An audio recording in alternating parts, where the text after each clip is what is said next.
There is something happening in America, a phenomenon that has never happened in our country, the disappearance of church from the American landscape. In just 200 short years, the church in America has gone from flourishing to vanishing. Studies say that the same percentage of our population is going to church as once did, but there are fewer churches. Urban, high-population megachurches are exploding with growth. At the very same time, a very different picture is being painted on the canvas of the marginal areas of our country. While God's amazing work is taking place among regional church giants, rural church plants, inner-city churches, and small-town churches are at an all-time low. In fact, almost 3,000 churches are disappearing from rural America, while only about 500 are being planted each year. Many of the 500 new plants are based on an outdated church model. Because of a lack of relevance, support, and intentional direction, they are dying of frustration. This is only adding to the growing problem. Rural America is leading the nation in teen pregnancy, divorce, and drug use. The inner city is topping the chart in poverty, illiteracy, and alcoholism. The most staggering statistic of all is that rural America is climbing into the position of one of the most unreached people groups in the world. What is happening to the church in America? We have to discover why the church is vanishing. I'm Scott Harness, and I'm not a filmmaker, but I am a pastor. My team and I have chosen to try to understand what is happening to the church in America. We want to talk to people and see what God is doing in these rural and mostly forgotten places. But what we found was it's much more difficult than we first thought. And can we ask some questions? Would you mind being on a video? We'll take just a couple. No, I don't want to be on video. No. Oh, you'd be so perfect. No. The small-town church is not only invisible, but it has lost any credibility among the residents of these communities as a source of any good. Listen to my friend Jack. He's a man we met on the streets of an Arkansas small town. I want to assure you his opinions are shared by many who live in these small communities. You'll be on this side and him looking at me? Yeah. Okay, super.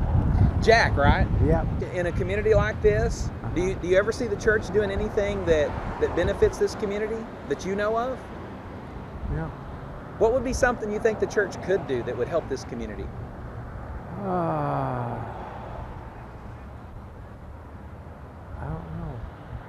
I don't know. Jack struggled to see any use for the church.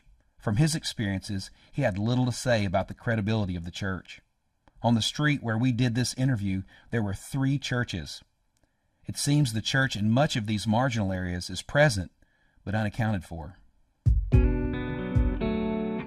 A small contingent of God chasers are seeking to impact their own community.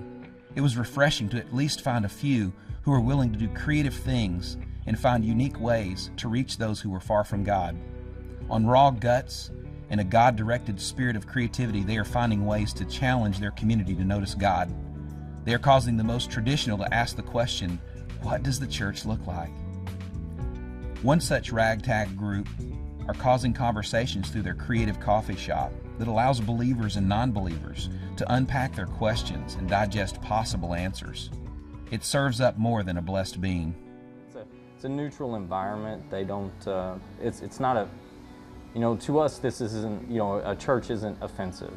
But to, the person that's not saved is extremely offensive because they don't know God.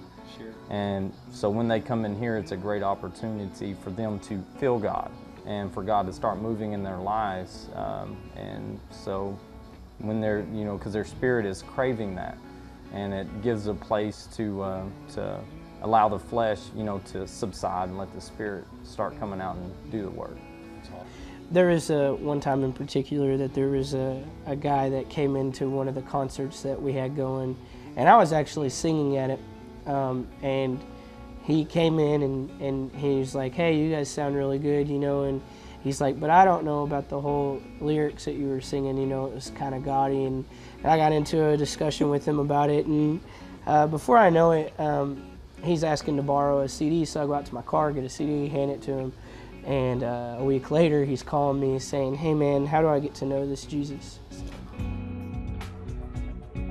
So far, we have uncovered the mixed cup of church and community in the rural byways. But what we would discover next would cause us to commit to action. It would move us from spectators to missionaries.